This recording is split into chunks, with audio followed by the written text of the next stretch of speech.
वो जाहिल औरत सोचते थे हाय हाय मेरी टीआरपी बढ़ेगी। उसको जाहिल को ये थोड़ी पता था कि मुसलमान भी 313 वाले हैं, इस बार जाग जाएंगे।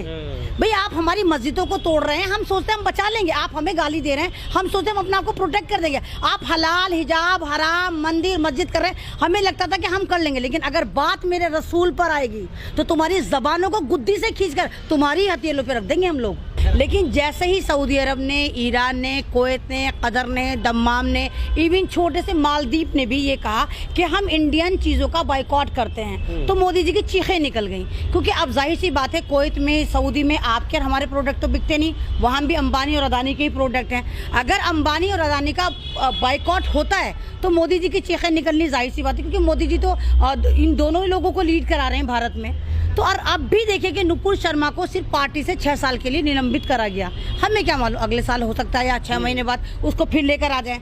और दूसरी बात ये देखिए कि नुपुर शर्मा को एक तरह से मोदी जी फॉलो कर रहे हैं, अमित शाह फॉलो कर रहे हैं, अब बहुत सारे ऐसे लोग नितिन गडकरी फॉलो कर रहे हैं। 4 ऐसे बड़े लोग हैं जो अभी भी फॉलो कर रहे हैं। यानी कि कहीं ना कहीं ये अपनी राज दुलारी को, ये नुपुर शर्मा को या एक तरह से प्रोटेक्ट दे रहे हैं। अरे पार्टी से निकालो ना निकालो, हमारे में क्या फर्क पड़ता है। आप उस पर कार्रवाई करें। और जो आपका जो बुलडोजर, कभी मामा का बुलडोजर, कभी बाबा का बुलडोजर, कभी जिहाद कंट्रोल बोर्ड बन जाता है, तो नुपुर शर्मा की प्रॉपर्टी पे बुलडोजर क्यों नहीं चल रहा भाई? उसकी प्रॉपर्टी पे बुलडोजर भी चलना चाहिए, उसको अरेस्ट भी करना चाहिए, और उसकी जितनी भी तमाम संपत्ति है, जो पैसे हैं, वो तमाम उन लोगों में बंटने चाहिए जिन पे सरकार आज तक सोतेला व्यवहार करती चली आई है। आपको लगता है ऐसा होगा? ऐसा होगा नहीं, लेकिन मांग तो कर सकते हैं। अरे आप ये वाली बात लिख रख लीजिए, नुपुर शर्मा 3 महीने बाद, 4 महीने बाद, 1 साल बाद उससे भी बड़ी पद पे आएगी। अभी तो एक छोटी मोटी पोस्ट पर थी वो। आप इसको देखिए कि कोई ना कोई इसको इलेक्शन लड़वा के कोई ना कोई इसको मंत्रालय दे दिया जाएगा। और बीजेपी ऐसा इससे पहले भी कर चुकी। आपको याद होगा बहन जी मायावती को भी एक बंदे ने गाली दी थी, तो इन्होंने क्या, हाँ जयशंकर ने, उसकी बीवी को इन्होंने बाद में फिर उसको ही बना दिया था। तो ये बीजेपी की पुरानी आदत है, थूक के चाटना।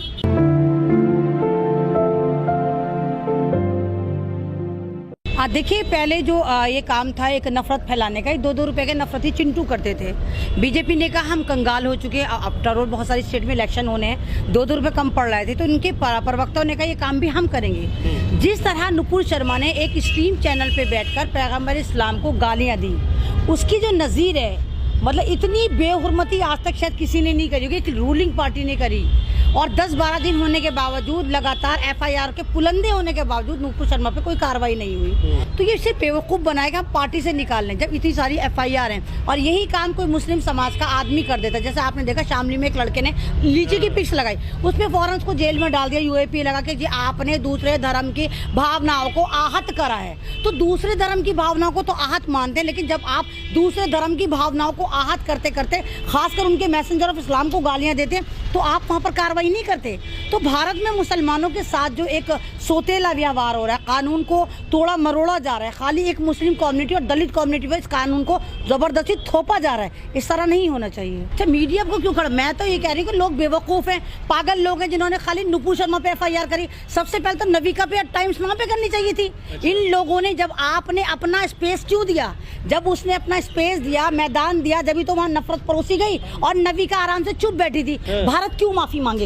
मांगेगी माफी बीजेपी, मांगेगी माफी नविका, मांगेगी माफी जो है वो टाइम्स नाउ वाले मांगेंगे। भारत ने थोड़ी बेइज्जती करी है रसूल पाक की। जिस रूलिंग पार्टी ने बेइज्जती करी है पूरी दुनिया से, वो माफी मांगे। भारत क्यों माफी मांगेगा? हम भारतीय नहीं, हम आवाज उठा रहे हैं। फ्रिंज एलिमेंट है वो। अगर फ्रिंज एलिमेंट है तो 10 दिन से क्या कर रहे थे? अगर वो फ्रिंज एलिमेंट है तो मोदी जी आप पब्लिक को जवाब दें, जिनको आप लगातार बेवकूफ बनाते चले आ रहे हैं। आज भी आप नुपुर शर्मा को फॉलो क्यों कर रहे हैं? यानी वो आप ही की है।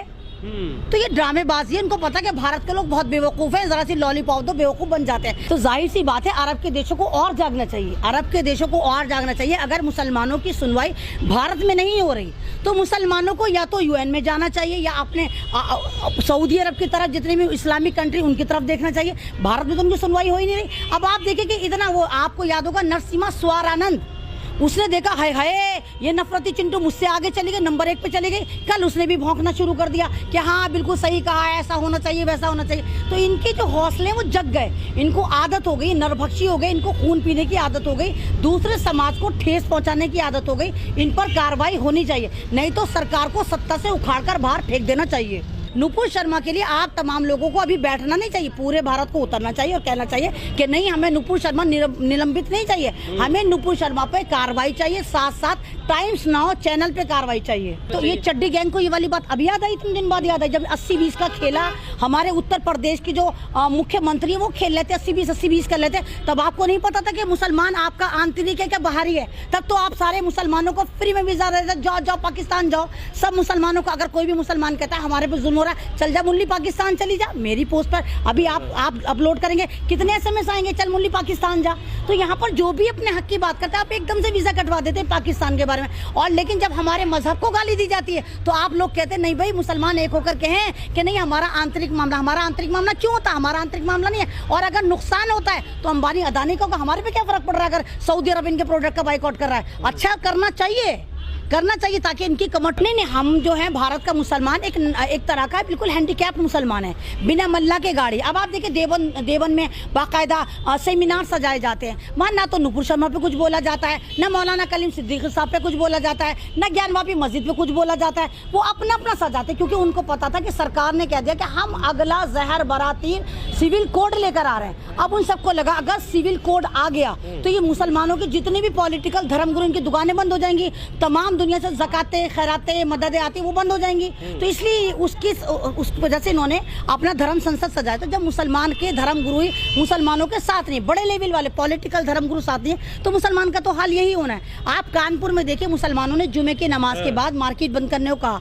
पुलिस वालों की बर्बरता की आप इंतहा देखिए कि गलियों में भी अगर 12-12 साल का बच्चा जा रहा है उसको पकड़ के जबरदस्त तरीके से उसको लटपेरा जा रहा है, उसकी धुलाई करी जा रही है। और जिस तरह मुसलमानों पर एक तरफा कार्रवाई करी गई, FIR करके उनको जेलों में डाल दिया गया और फिर कहा गया कि इनकी प्रॉपर्टी पर बुलडोजर चलेगा। तो क्या यहाँ पर तुम्हें आंतरिक मामला नजर नहीं आता कि तुम मुसलमानों को बिल्कुल बर्मा वाले मुसलमानों की तरह टैकल कर रहे हो?